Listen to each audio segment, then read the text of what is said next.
Okay, Assalamualaikum warahmatullahi wabarakatuh. Untuk video kali ini saya nak ajar cara macam mana kita nak generate monthly report setelah kita create setting timetable, kita dah setting shift dan kita dah apply kepada orang ataupun department. Okay, so first kali kita kena login dulu. Untuk contoh ni kita login HQ. So kita masukkan password. Alright.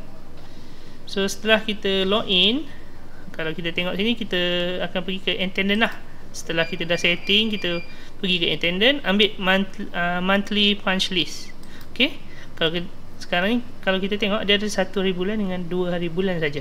Kalau tengok kat sini 2 hari bulan sebab masa ni kita tak setting lagi. So kita ambil contoh 1 hari bulan sampai 30 hari bulan.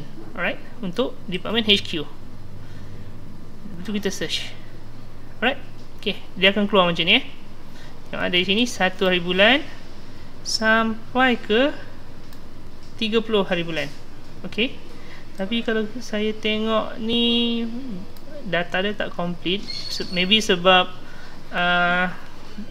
kita baru start 10 hari bulan. So kita kena adjust lah. Kita adjust nak bagi ni, kita ambil lah 10 hari bulan. Lepas tu kita tekan search balik. Okay, setelah kita tekan search, dia akan buatlah 10 hari bulan sampai 30 hari bulan. Alright, so kat sini data dia. Okay, so kalau tengok kat sini, ni check in, ini check out.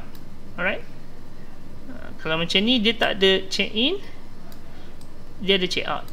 Kalau ni pula dia check in tapi ini dia tak ada check out. Okay, contoh dia. Alright, setelah kita dah search ni semua, kita export. Klik export. Alright, kita masukkan password yang kita login tadi untuk verify. Dan kat bawah ni, kalau kita nak buat Excel kita ada password, kita boleh letak. Ataupun kalau tak nak, kita no saja. Lepas tu kita klik OK. Alright, so dah keluar benda ni. So just double click sajalah sini untuk tengok dia punya data.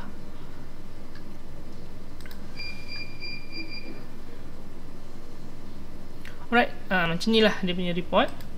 Sama macam dalam website ni, cuma kita dah export kepada ni lah, apa nama, Excel.